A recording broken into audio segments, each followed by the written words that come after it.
Hi students, welcome to maths YouTube channel. మన channel పేరు Srinivas Ekalavya A+ academy. Present మన ఛానల్లో 8th క్లాస్ మ్యాథమెటిక్స్ పైన వీడియోస్ చేస్తున్నాం. ఈ వీడియోలో 8th క్లాస్ మ్యాథమెటిక్స్లో 9th చాప్టర్ అయిన మెన్సులేషన్ స్టార్ట్ చేద్దాం. సో ఇది ఫస్ట్ వీడియో కాబట్టి ఇంట్రడక్షన్, ఓకేనా? సరే, క్లాస్ స్టార్ట్ చేసే ముందు మీకు నేను చెప్పుకునేది ఏమంటే, మీ 8th క్లాస్ సంబంధించిన చాప్టర్స్ చాలా వరకు చేయడం జరిగింది, ఓకేనా? అవి మీరు చూడాలనుకుంటే ఈ వీడియోకి రైట్ సైడ్ టాప్లో క్లాసు 8th క్లాస్ అని పక్కన ఏ చాప్టర్ అయితే ఆ చాప్టర్ నెంబర్ వేసి ఉంటారు. For example 8th chapter already complete అయిపోయింది మనకి. అదేవిధంగా 4th 5th చాప్టర్స్ కొన్ని కంప్లీట్ అయిపోయినాయి. వాటి టైటిల్స్ పైన కనిపిస్తుంది, దాన్ని టచ్ చేస్తే ఆ చాప్టర్కి వెళ్తాం, అక్కడ నుండి ఆ వీడియోస్ చూడొచ్చు, ఓకేనా? సరే, ఇంకా ఈరోజు క్లాస్ స్టార్ట్ చేద్దామా? ఇది ఫస్ట్ వీడియో, ఇంట్రడక్షన్ వీడియో కాబట్టి ఈరోజు క్లాసెస్ మీకు ప్రీవియస్ 7th 6thలో నేర్చుకున్నటివి ప్లస్ ఈ క్లాస్లో వచ్చిన సమ్ ఇంట్రడక్షన్ చూద్దాం. అంటే ఫర్ ఎగ్జాంపుల్ మీకు 6th 7th నుండి 2D 3D డయాగ్రామ్స్ నేర్చుకుంటాం 6thలో 7thలో. సో వాటిల్లో 2D డయాగ్రామ్స్ ఒక 5 డిస్కషన్ చేద్దాం, ఎందుకంటే వీటి ద్వారానే మిగిలినదంతా డిపెండ్ అయి ఉంటుంది ఈ చాప్టర్లో, అందుకోసం. సో ఇందులో first one rectangle,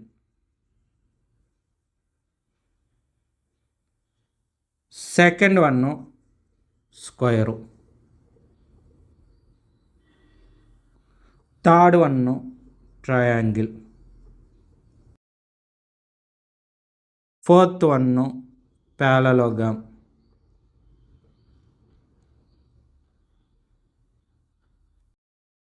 fifth one circle. So ఇవి బేసిక్, ఈ 5 బాగా వచ్చి ఉండాలి. వీటి పేర్లు తెలుసు, మరి వీటి డయాగ్రామ్స్ గీయడం కూడా తెలియాలి. చూడండి డయాగ్రామ్స్ ఏ విధంగా ఉంటుంది.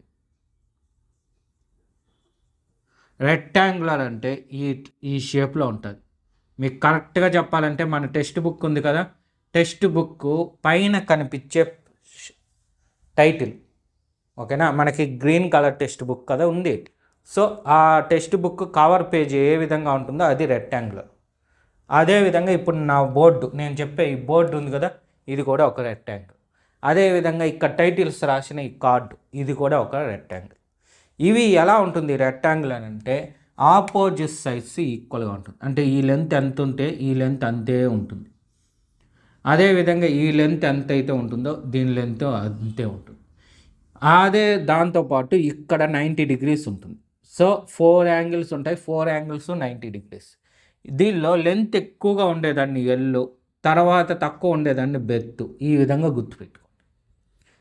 అదేవిధంగా వీటికి ఏరియాకి ఫార్ములా తెలియాలి. ఏరియా అంటే L/B. Next second one square. Square ఎలా ఉంటుందంటే ఆల్ సైడ్స్ ఈక్వల్గా ఉంటుంది. మీరు చాలామంది క్యూబ్స్ ఆడతారు. క్యూబ్స్ అదే కలర్గా ఉంటుంది, వైట్ రెడ్ అలా మనం రౌండ్ చేసుకుంటూ వాడతాం. చాలా సినిమాల్లో కూడా చూపించారు. ఆ క్యూబ్లో ఒక సైడ్ మాత్రం చూడండి, ఫ్రంట్ సైడ్ చూస్తే 4 sides ఈక్వల్గా ఉంటుంది. ఇలా మొత్తం 9 ఉంటాయి, మీరు బాగా గమనిస్తే.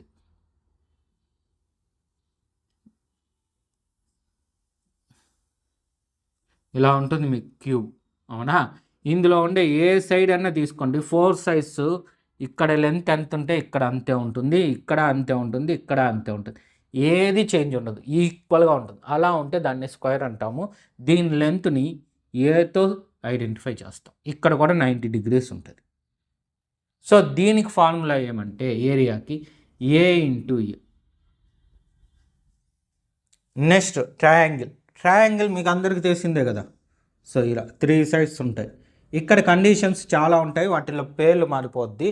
సో అది మనకి ఇక్కడ అవసరమైనప్పుడు యూజ్ చేసుకుంటాం. ఇక్కడ ఏమంటే ట్రయాంగిల్ ఇలా ఉంటుంది. ఈ ట్రయాంగిల్కి ఇది వచ్చి హైట్ అవుతుంది, ఖచ్చితంగా 90 degreesలో ఉండేటట్టు గీస్తాం. నెక్స్ట్ ఇది వచ్చి బేస్ అవుతుంది, ఓకేనా? Height to base. మరి దీనికి ఏం formula? Half into B into H. ఇది ఏరియా ఆఫ్ ట్రయాంగిల్కి ఫార్ములా. ఇక్కడ ఒకదాన్నే తీసుకున్నాం, ఇంకా చాలా టైప్స్ ఉన్నాయి, మనకు అవసరాన్ని బట్టి తీసుకున్నాం. బేసిక్ ఇంట్రడక్షన్ కాబట్టి ఇవి మెయిన్. నెక్స్ట్ ఫోర్త్ వన్ వచ్చి ప్యారలలోగ్రామ్. ఇది ఎలా ఉంటుందంటే ఇలా ఉంటుంది. దీనికి కూడా ఆపోజిట్ సైడ్స్ ఈక్వల్గా ఉంటుంది, అయితే 90 degrees ఉండదు. ఫర్ ఎగ్జాంపుల్ ఈ రెక్టాంగులర్ ఉంది కదా, స్ట్రైట్గా 90 degreesలో ఉంది. అలా కాకుండా 90 degrees కాకుండా అట్లా కానీ ఇట్లా కానీ బెండ్ అయితే, సో ఈ డయాగ్రామ్ చూడండి, ఇలా కానీ సేమ్ ఇదే మారి ఉంటుంది.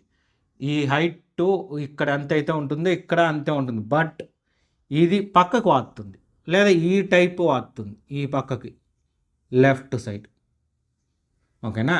ఇక్కడ కండిషన్ ఎలా ఉంటుందంటే ఆపోజిట్ సైడ్ ఈక్వల్, సేమ్ దీని కండిషన్ అయితే 90 degrees ఉండదు, 90 తప్ప ఎంతన్నా ఉండొచ్చు. ఓకేనా? చూడండి, ఎంతన్నా ఉంటే మళ్ళీ వెళ్ళిపోకండి అక్కడికంటే అక్కడికి. జస్ట్ ఈ యాంగిల్ ఎక్కడ ఉంటుందంటే ఒక యాంగిల్ అబోవ్ 90 బిలో 180. ఓకేనా? ఇంకోటి ఎలా ఉంటుందంటే అబోవ్ 0 బిలో 90. ఏది ఇప్పుడు ఫర్ ఎగ్జాంపుల్ ఇది ఎక్స్ అనుకుంటే ఎక్స్ అనేది ఇలా ఉంటుంది, 90 కన్నా తక్కువలో 180 కన్నా ఎక్కువ. లేదా ఇది వై అనుకుంటే వై ఈ విధంగా ఉంటుంది, అది కండిషన్ అనమాట. ఓకే, కాకపోతే ఇది అవసరం లేదు, బట్ మీకు నాలెడ్జ్ ఉండాలన్న ఉద్దేశంతో నేను చెప్పడం. ఇది ప్యారలల్గా. దీనిలో కూడా ఇది ఏమవుతుంది, ఎల్ అవుతుంది, లేదా దీన్ని హాఫ్ ఇంటూ ఇక్కడ వచ్చి ఏ అనుకుంటాం. ఓకేనా? ఇది ఏ అనుకుంటాము, ఇది హెచ్ హైట్ ఖచ్చితంగా 90 degreesలో ఉండదు. సో దీనికి ఏరియా ఏమవుతుందంటే ఏ ఇంటూ బి, ఏ ఇంటూ హెచ్. చూడండి, దీని ఏరియాకి రెక్టాంగులర్కి ప్యారలలోగ్రామ్, రెక్టాంగిల్ ప్యారలలోగ్రామ్ ఏ ఫార్ములా ఒకేలాగా ఉంటుంది, బట్ దీనికి బెత్ అనేది 90 degreesలో ఉంటుంది. ఓకేనా? దీనికి బి ఏ అనేది ఇక్కడ ఉంటుంది, బెత్ ఉండదు, హైట్ ఉంటుంది. హైట్ కరెక్ట్గా 90 degrees, ఇక్కడ 90 ఇక్కడ 90, ఇక్కడ 90 అంటే బెత్ అవుతుంది, ఇక్కడ 90 అయితే హైట్ ఆఫ్ ద ప్యారలలోగ్రామ్ అవుతుంది. ఇవి జస్ట్ నాలెడ్జ్ కోసం చెప్తాను, బాగా గుర్తుపెట్టుకోండి. ఈ ఫార్ములాస్ అన్ని నేర్చుకోవాలి, ఫ్యూచర్లో చాలా యూస్ అవుతుంది. Not only in 8th class, 9th class, 10th class, ఆ తర్వాత కూడా యూస్ ఉంటాయి. సరే, నెక్స్ట్ లాస్ట్ వన్ సర్కిల్. ఇది అందరికీ తెలిసిందే సర్కిల్. సో ఇది సర్కిల్, ఇది రేడియస్. సెంటర్ నుండి సర్కిల్ పైకి ఉన్న డిస్టెన్స్ని రేడియస్ అంటాము. ఆ రేడియస్ని యూస్ చేసుకుని ఫార్ములా రాస్తాం. ఫార్ములా ఏమవుతుందంటే పై ఆర్ స్క్వేర్, ఏరియా ఆఫ్ ఏ సర్కిల్కి. ఓకేనా? ఈ 5 బేసిక్స్ బాగా రావాలి. ఓకే, నోట్ చేసుకోండి. ఇంట్రడక్షన్లో ఇంకా ఉంది, ఓకే, అవి కూడా చెప్తాను. ఫస్ట్ ఇది నోట్ చేసుకునేది నీట్గా. నెక్స్ట్ ఇంకొక టాపిక్ ఏం చెప్తా అంటానంటే పాలిగాన్. మీకు టెక్స్ట్ బుక్లో ఈ పేరు పాలిగాన్ ఇచ్చాడు, కానీ వీటి గురించి మెన్షన్ చేయలేదు, బట్ వీటి గురించి మీరు తెలుసుకుంటే మంచిది అన్న ఉద్దేశంతో నేను చెప్తా ఉంటాను. సరేనా? సరే, పాలిగాన్ అంటే ఏమంటే ఏదైనా ఒక డయాగ్రాము లైన్ సెగ్మెంట్స్తో క్లోజ్ అయి ఉంటే, కంప్లీట్గా క్లోజ్ అవ్వాలి, అలా క్లోజ్ అయితే దాన్ని పాలిగాన్ అంటాం. ఫర్ ఎగ్జాంపుల్ ఇది ఒక డయాగ్రామ్, ఇది ఒక డయాగ్రామ్, ఇది ఒక డయాగ్రామ్, ఇది ఒక డయాగ్రామ్, ఇది ఒక డయాగ్రామ్, ఇలా డిఫరెంట్ డయాగ్రామ్స్ ఉంటాయి. వీటిల్లో పాలిగాన్ అని వేటిని పిలవచ్చు, పాలిగాన్ అని. చూడండి, ఈ రెండిటిని మాత్రమే పిలవచ్చు, మిగతా వాటిని పిలవకూడదు. ఎందుకంటే చూడండి, ఫస్ట్ పాలిగాన్ అంటే ఏమంటే కంప్లీట్గా క్లోజ్ అయ్యింది. సో ఇక్కడ ఇది ఓపెన్లో ఉంది, ఇక్కడ ఓపెన్లో ఉంది, కానీ కాబట్టి వీటిని పాలిగాన్ అని పిలవకూడదు. First one. Second one, polygon అని దీన్ని ఎందుకు పిలవకూడదు, ఇది కూడా క్లోజ్ అయింది, బట్ పాలిగాన్ అనేది లైన్ సెగ్మెంట్స్తో మాత్రమే క్లోజ్ అవ్వాలి. అంటే స్ట్రైట్ లైన్స్ ఉంటాయి కదా, వాటితోనే క్లోజ్ అవ్వాలి.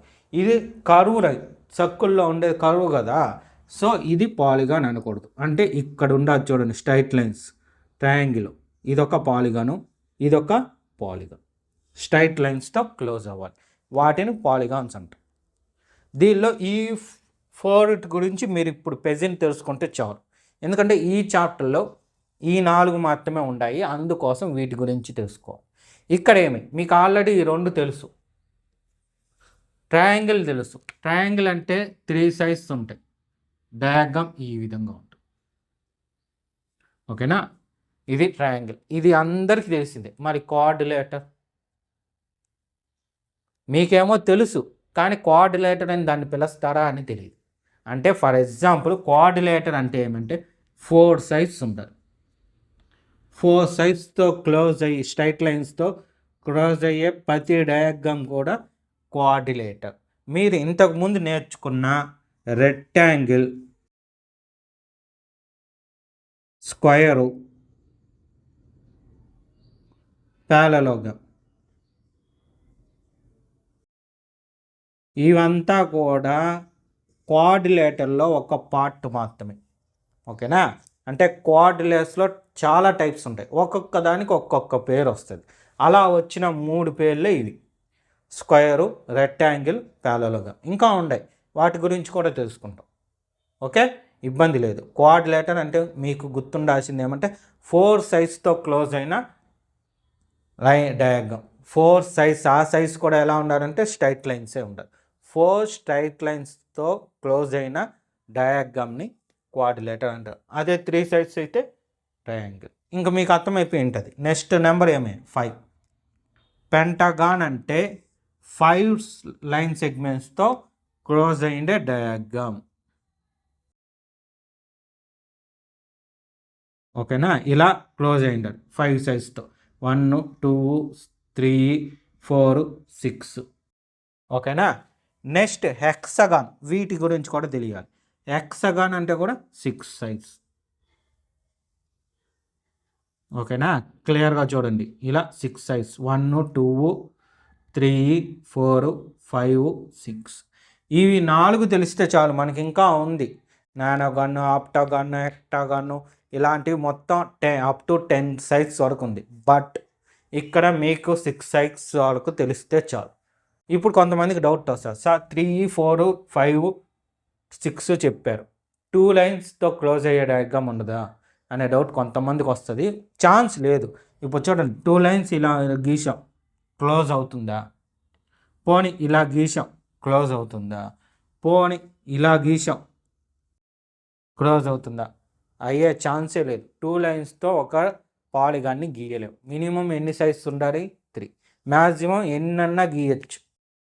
ఓకేనా, బట్ మనకి లిమిట్ ఇక్కడ మీ 8th క్లాస్ వాళ్ళకి ఈ 4 ఇచ్చుండాడు, పేర్లు మెన్షన్ చేశారు, కానీ వాటి గురించి ఇవ్వలేదు. బట్ నాకెందుకు చెప్తే మీకు బెటర్ అనిపించింది అన్న ఉద్దేశంతో చెప్తాను. ఓకేనా, నోట్ చేసుకోండి. నోట్ చేసుకోమంటే ఏం చేసుకోవాలి? ఈ పేర్లు, ఈ నెంబర్ ఆఫ్ సైజెస్, ఈ డయాగ్రామ్స్ గుర్తుంటే చాలు. ఎందుకంటే ఒకవేళ అవసరమైతే మీకు నోట్స్ ఉంటుంది, అందుకు నోట్ చేసుకోమంట. సరే, ఇంకా కొంచెం ఇంట్రడక్షన్ ఉంది, అది కూడా చూద్దాము. ఇది నోట్ చేసుకోండి నీట్గా. నెక్స్ట్ మీకు టెక్స్ట్ బుక్లో ఇచ్చిన టాపిక్ ఏమంటే ఏరియా ఆఫ్ పాలిగాన్. అయితే దీనిలో కూడా ముందు ఈ 2 గురించి తెలుసుకున్నాకే మిగిలిన దానికి వెళ్ళాలి. ఏరియా ఆఫ్ పాలిగాన్ అంటే ఇంతకుముందు చెప్పా కదా, ఏమేమి చెప్పా? పాలిగాన్లో ట్రయాంగిల్ చెప్పా, కోఆర్డినేటర్ చెప్పాను, తర్వాత పెంటగాను, హెక్సగాన్ అనే ఈ 4 చెప్పిన. సో పాలిగాన్ ఎప్పుడెప్పుడు పేర్లు సపరేట్ అవుతుంది అంటే ఏరియా ఆఫ్ ట్రయాంగిల్కి ఒక రకంగా ఫార్ములా వస్తుంది. ఇంతకుముందు రాసాం ఏరియా ఆఫ్ ట్రయాంగిల్. సో ఎలా చూడండి, ఇలా ట్రయాంగిల్ గీసేసి ఇది హెచ్ అన్నా ఇది బి అన్నా ఏరియా ఆఫ్ ట్రయాంగిల్కి half into B into H అని చెప్పాను. అవునా, ఎప్పుడు పాలిగాన్ ప్లేస్లో ట్రయాంగిల్ పెట్టినప్పుడు. ఓకేనా, పేరు మారుతుంది. ఇక్కడ మార్చా చూడండి, ఫస్ట్ దానికి ఏరియా ఆఫ్ కోఆర్డినేటర్స్ వాడు ఇచ్చినప్పుడు పర్టికులర్గా మెన్షన్ చేస్తాను. ఒకవేళ మెన్షన్ చేయకపోతే ఎలా చేయాలో కూడా నేను చెప్తాను. సరే, నెక్స్ట్ వన్ ఇంకేమి పాలిగాన్స్లో ఏరియా ఆఫ్ స్క్వేర్కి చెప్పిన ఇంతకుముందు ఈ వీడియోలోనే చెప్పా. ఏ ఇంటూ ఏ. రెక్టాంగిల్కి చెప్పినాను ఎల్ ఇంటూ బి. ఓకేనా, అక్కడ పేర్లు పర్టికులర్గా మెన్షన్ చేస్తే. అలాంటి వాటికి పేర్లు మెన్షన్ చేయకుండా కోఆర్డినేటర్ అని ఇచ్చేసి. కోఆర్డినేటర్ అంటే ఏమని చెప్పాను ఇప్పుడు, 4 లైన్ సెగ్మెంట్స్తో కంప్లీట్గా క్లోజ్ అయిన డయాగ్రామ్. ఫర్ ఎగ్జాంపుల్ ఇలా లైన్స్ క్లోజ్ అయింది, మనకి తెలియదు దీనికి ఇది ఏ టైప్ కూడా మనకి తెలియదు. ఏ టైప్ అని తెలియకపోయినా దీన్ని కోఆర్డినేటర్ అనొచ్చు ఖచ్చితంగా. ఎందుకని 4 సైడ్స్తో కంప్లీట్గా క్లోజ్ అయింది. ఇప్పుడు దీనికి ఏరియా కనుక్కోమన్నాడు, ఎలా కనుక్కుంటాం అనేది ఇంపార్టెంట్. ఓకేనా, ఏరియా ఆఫ్ కోఆర్డినేటర్.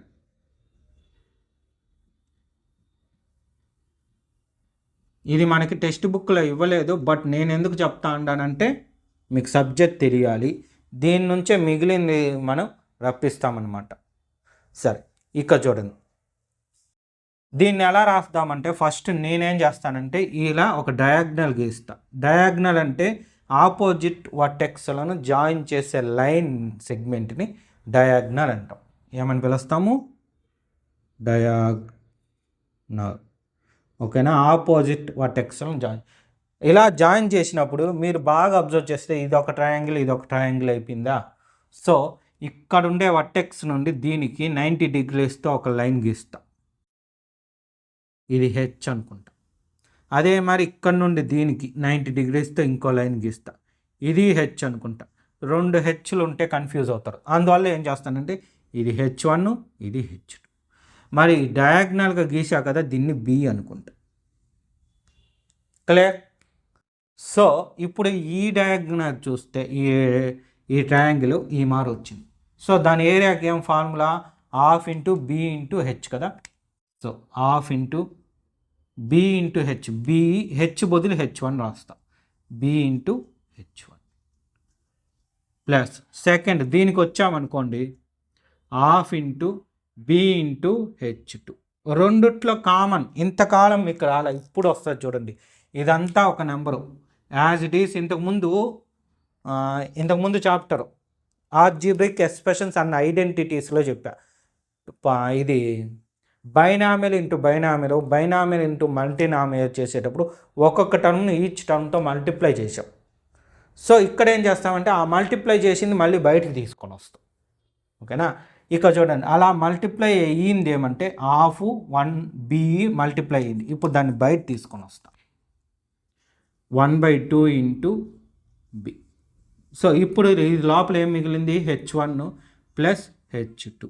ఇది ఇంతకుముందు లాగా మీరు గమనిస్తే ఇది మోనోనామియర్ అవుతుంది, ఇది బైనామియర్ అవుతుంది.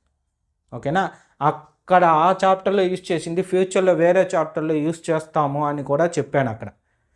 అక్కడ మల్టిప్లికేషన్ చేసి సింప్లిఫై చేసాం. ఇక్కడ ఏం చేసాము, సింప్లిఫై అయ్యి ఉండేదాన్ని కామన్ తీసుకున్నాం. ఎందుకని, ఇంకో దానికి తయారు చేసుకొని సింప్లిఫై ఈజీగా చేయడానికి. ఇలా మల్టిప్లై చేసేదానికన్నా ఇలా మల్టిప్లై చేసేది సింపుల్గా ఉంటుంది. ఓకేనా, ఇది దేనికి ఫార్ములా చూడండి, ఏరియా ఆఫ్ కోఆర్డినేటర్కి ఫార్ములా ఇలా రప్పించుకుంటాం. మీకు ఎక్కడన్నా ఈ ఫార్ములా వచ్చింది అంటే ఇది గుర్తుపెట్టుకోవాలి, ఏరియా ఆఫ్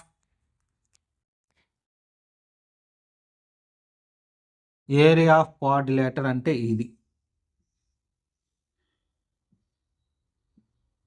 ఓకేనా, మళ్ళీ ఇంకో విషయం కూడా చెప్తాను చూడండి. ఇక్కడ కొన్ని బుక్కుల్లో బి అని ఉంటుంది, కొన్ని చోట్ల డి అని ఉంటుంది. సో దీన్ని కొన్ని చోట్ల డి అని కూడా మెన్షన్ చేస్తాం. కాబట్టి ఇబ్బంది పడవలసిన అవసరం లేదు, మీకు రెండూ తెలియాలి, అందుకోసం ఇలా చెప్తాను. నెక్స్ట్ ట్రిపీజియం ఎలా కనుక్కుంటాం చూడండి. ఏరియా ఆఫ్ ట్రిపీజియానికి ఇలా డయాగ్రామ్ ఈ విధంగా ఉంటుంది. సో ఇక్కడ ఉండే డయాగ్రామ్లో మనకి సంబంధం లేనిది 2 లైన్స్ మాత్రమే. ఏదన్నా చూడండి, ఇప్పుడు ఈ కోఆర్డినేటర్లో ఏమన్నా ఒక్క పేరు అంటే దీనికి ఇది ప్యారలల్ అయింది అనుకోండి, ఈక్వల్ కాదు, ఇది ఈక్వాలిటీ సింబల్, ప్యారలల్ అని చెప్పడానికి ఎలాంటి సింబల్ వాడతామంటే యారో. సో ఈ 2 యారోస్ వేసామంటే ఈ లైన్కి ఇది ప్యారలల్గా ఉంది. అంటే రైల్వే ట్రాక్లో ఉంటుందా, రైల్వే ట్రాక్ ఒక ట్రాక్కి ఇంకో ట్రాక్ ప్యారలల్గా ఈక్వల్గా పోతుంది, డిస్టెన్స్ మారకుండా అలా పోతాయి, కాబట్టి వీటిని ప్యారలల్ అంటాం. ఓకేనా, ఇలా ఒక్క పేరు మాత్రం, ఇది ప్యారలల్గా ఉండకూడదు, ఇది కూడా ప్యారలల్గా ఉంటే ప్యారలలోగ్రామ్లోకి మారిపోద్ది. అందుకోసం ఒక పేరు మాత్రమే ఉండాలి. ఇలాంటి దాన్ని ట్రిపీజియం అంటాం. సో ఇలా ఉన్నప్పుడు ఒక లైన్ వచ్చి చూడండి, ఇది ఏ అవుతుంది, ఇది బి అవుతుంది. ప్యారలల్గా ఉండే లైన్స్లో ఒక లైన్ ఏ, ఒక లైన్ బి అంటే లెంత్ అన్నమాట. సో ఈ మధ్యలో ఉండే ఈ డిస్టెన్స్ హెచ్ అవుతుంది. ఈ మధ్యలో ఉండే డిస్టెన్స్ హెచ్ అవుతుంది. సో ఇది డయాగ్రామ్. దీనికి ఫార్ములా రాద్దాం. ఏమి? Area of trapezium. సో ఏం formula? Same as it is, ఇది ఎలా ఉందో అలాగే వస్తుంది. చూడండి, హాఫ్ ఇంటూ ఇక్కడ ఏమి H into half into H into A plus B. ఓకేనా? బాగా గమనించుకోండి, ఇక్కడ H1 H2 అనేది లోపల ఉండాలి. లోపల ఉండే డయాగ్రామ్కి హైట్. బి అనేది కూడా డయాగ్రామ్ లోపల ఉంది. బట్ ఇక్కడికి వచ్చే కాడికి ట్రిపీజియంలో ఏబి అంటే సైడ్స్. సో ఇక్కడ సైడ్స్ ఇవ్వాలి, ఇక్కడ ఇచ్చారు చూడండి, ఈ సైడ్స్, ఇది తేడా అనమాట. సైడ్స్ ఇచ్చినప్పుడు ట్రిపీజియంలోకి వెళ్ళి హైట్ ఈ మధ్యలో ఈ సైడ్స్ డిస్టెన్స్ హెచ్ అవుతుంది. ఓకేనా? ఇది కొంచెం జాగ్రత్తగా మీరు గుర్తు పెట్టుకోవాల్సి ఉంటుంది. ఫ్యూచర్లో చాలా యూస్ చేస్తాం ఇలాంటివన్నీ. ఎక్కడెక్కడ ఏమేమి యూస్ చేస్తాం, ఏ విధంగా యూస్ చేస్తాం, నేను క్లియర్గా ఎక్స్ప్లెనేషన్ ఇస్తాం. ఇబ్బంది లేదు, మన వీడియోస్లో అలాంటివన్నీ ఉంటాయి, మీకు ఇబ్బంది ఉండదు. సరే, ఈ రెండు నోట్ చేసుకోండి. ఈ చాప్టర్కి సంబంధించిన పాలిగాన్ గురించి మనకి టెక్స్ట్ బుక్లో ఇచ్చారు. ఓకేనా? మన టెక్స్ట్ బుక్లో ఉండేది ఇది. టెక్స్ట్ బుక్లో పాత టెక్స్ట్ బుక్లో ఉండింది. బట్ మీకు సబ్జెక్ట్ రావాలన్న ఉద్దేశంతో దీన్ని కూడా చెప్తాను. సో ఇప్పుడు మన బుక్లో ఉండేది కూడా చూద్దాం. సరే, నోట్ చేసుకోండి నీట్గా. ఇప్పుడు నెక్స్ట్ టాపిక్. సో ఈ పాటికి మీకు డౌట్ వచ్చింటుంది బోర్డు మీద చూసి. Area of pentagon, area of pentagon 2 సార్లు రాశారు, 3, 4. ఓకేనా? పెంటగాన్ అంటే ఏం చెప్పాను? 5 సైడ్స్ ఉండాలి. సో చూడండి,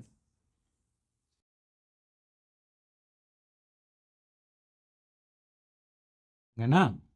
ఇది పెంటగాన్, ఇది కూడా పెంటగానే. అయితే ఎందుకు 2 సార్లు రాసినాను? ఒకసారి రాసి చేయొచ్చు కదా. ఎందుకంటే చూడండి, కొంతమంది ఎలా ఆలోచిస్తారంటే 2-3 రకాలుగా ఆలోచిస్తారు. ఓకేనా? అంటే ఈ విధంగానే ఎందుకు చేయాలి, ఇంకో రకంగా ఎలా చేయకూడదు అనే ఆలోచనతో కొంతమంది ఉంటారు. నేను కూడా అలాంటి ఉండే. ఓకేనా? సరే, ఇక్కడ చూడండి, దాని ప్రకారంగా దీనిలో ఫస్ట్ దాన్ని, ఇప్పుడు దీన్ని బేసిక్ ఈ ఒక్క ఫార్ములానే యూజ్ చేసి చేయాలి, ఇంకా నాకు వేరే వద్దు అనుకున్నప్పుడు డయాగ్నల్స్ జాయిన్ చేయిస్తాం. సో చూడండి, ఈ డయాగ్నల్. సో ఇది ఒక ట్రయాంగిల్ వచ్చింది, మరి ఇది రాలా కదా. So 3 triangles, first 1, second 1, third 1. హ్యాపీగా ఇంకా ఆ ఫార్ములాని యూజ్ చేసి చేసేయచ్చు. ఒకవేళ అది వద్దు మాకు అనుకునే వాళ్ళు చూడండి ఇంకెలా ఆలోచిస్తారు.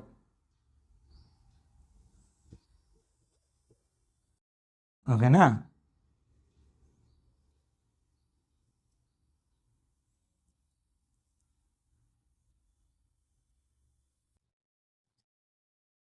ఇది స్ట్రైట్గా వచ్చింది, బట్ ఇది స్ట్రైట్గా రాదు, కొంచెం డిఫరెంట్గా వస్తుంది. నేను గీసేది మరి గీసేసి మళ్ళీ గీస్తాను, ఉండండి.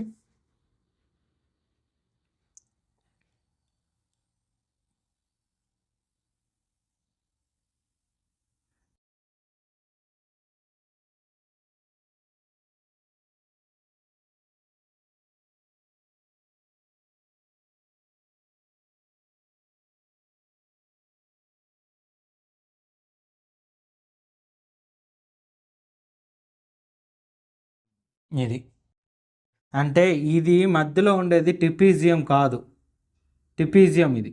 ఓకేనా? స్క్వేర్ అనుకునేస్తారు చాలామంది, స్క్వేర్ రెక్టాంగులర్ అని. అందుకోసం ఈ డయాగ్రామ్ కొంచెం జాగ్రత్తగా గీసేది నేను. స్క్వేర్ రెక్టాంగిల్ కావాలంటే ఆపోజిట్ సైడ్స్ ఈక్వల్గా ఉండాలి. చూడండి, ఇది లేదు, ఇది కొంచెం లెంత్ తక్కువ, లెంత్ ఎక్కువ, కాబట్టి ఇది ట్రిపీజియం. ఇంతకుముందు చెప్పాను కదా, ఆ ఫామ్లో వస్తుంది. సో ఇక్కడ ఏమైందంటే 3 ట్రయాంగిల్స్ వచ్చాయి. ఫస్ట్ ట్రయాంగిల్, సెకండ్ ట్రయాంగిల్, ఇది థర్డ్ ట్రయాంగిల్, ఇది 4th వన్ వచ్చి ట్రిపీజియం.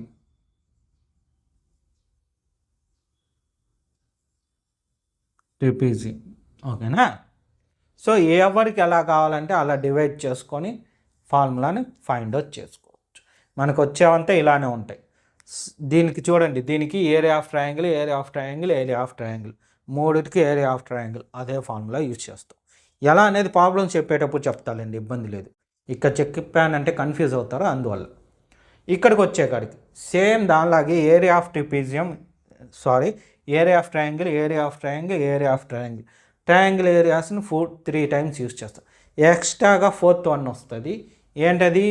Area of trapezium. ఇంతకుముందు చెప్పా కదా, సెకండ్ వన్. ఓకేనా? ఇది 3rd, 4th, సెకండ్ వన్ ఇక్కడ చెప్పా చూడండి, ఆ ఫార్ములా యూజ్ చేయొచ్చు. ఓకే, మ్యాక్సిమం అన్నీ మనం సింపుల్గానే చేసుకుంటా పోతాం. సో ఈ ఇంట్రడక్షన్ గుర్తుంటే చాలు. ఫార్ములా నెక్స్ట్ వీటికి చెప్తాలండి, ఎందుకంటే వీటికి పర్టికులర్గా ఇదే ఫార్ములా యూజ్ చేయాలని ఉండదు. మన నాలెడ్జ్ ప్రకారం యూజ్ చేసుకోవచ్చు, మనకి ఏది కన్వీనియంట్ అది. ఇక్కడ చెప్పా చూడండి 2 రకాలు. కానీ ఇంతకు ముందు చెప్పిన ట్రిపీజియం, ఏరియా ఆఫ్ ట్రిపీజియంకి మాత్రం సేమ్ అదే ఫార్ములాని యూజ్ చేసి తీరాలి. ఓకేనా? మళ్ళీ ఫస్ట్ దానిలో కోఆర్డినేటర్, ఏరియా ఆఫ్ కోఆర్డినేటర్కి 2 చెప్పా, ఒకసారి బి వస్తుంది, ఒకసారి డి వస్తుంది అని. సో అక్కడ కూడా ఇబ్బంది ఉండదు. బట్ ట్రిపీజియంకి కంపల్సరీ ఏం ఫార్ములా గుర్తుందా? మర్చిపోతే ఇక్కడ చూడండి, half into H into A plus B. So ఇది ఏరియా ఆఫ్ ట్రిపీజియం అంటే దీనికి ఫార్ములా. సో ఇది గుర్తునిందంటే ఆటోమేటిక్గా ఏరియా ఆఫ్ కోఆర్డినేటర్ కూడా గుర్తుంటుంది. ఏమి? Same half into B into H1 plus H2. ఇది అక్కడికి అది ఇక్కడికి మారిపోయింది. లేదా half into D into H1 plus H2. Okay, so ఇదన్నమాట ఇంట్రడక్షన్. నెక్స్ట్ వీడియోలో ఎగ్జాంపుల్ ప్రాబ్లం చూద్దాం. ఓకే, నోట్ చేసుకోండి నీట్గా. సో చూశారు కదా, ఇదే విధంగా మ్యాక్సిమం మీ 8th క్లాస్లోనే అన్ని చాప్టర్స్ పైన వీడియోస్ చేయడం జరుగుతుంది. అవన్నీ మీరు చూడాలనుకుంటే మన ఛానల్ని తప్పకుండా సబ్స్క్రైబ్ చేసుకోండి. మన ఛానల్ పేరు శ్రీనివాస్ ఏకలవ్య A+ అకాడమీ. అదేవిధంగా ఇప్పుడు నేను ఎక్స్ప్లెనేషన్ చేసిన ఇంట్రడక్షన్ అనేది మీకు బాగా అర్థమైంటే ఈ వీడియోని లైక్ చేయండి, మీ ఫ్రెండ్స్ అందరికి కూడా షేర్ చేయండి. Okay, thank you.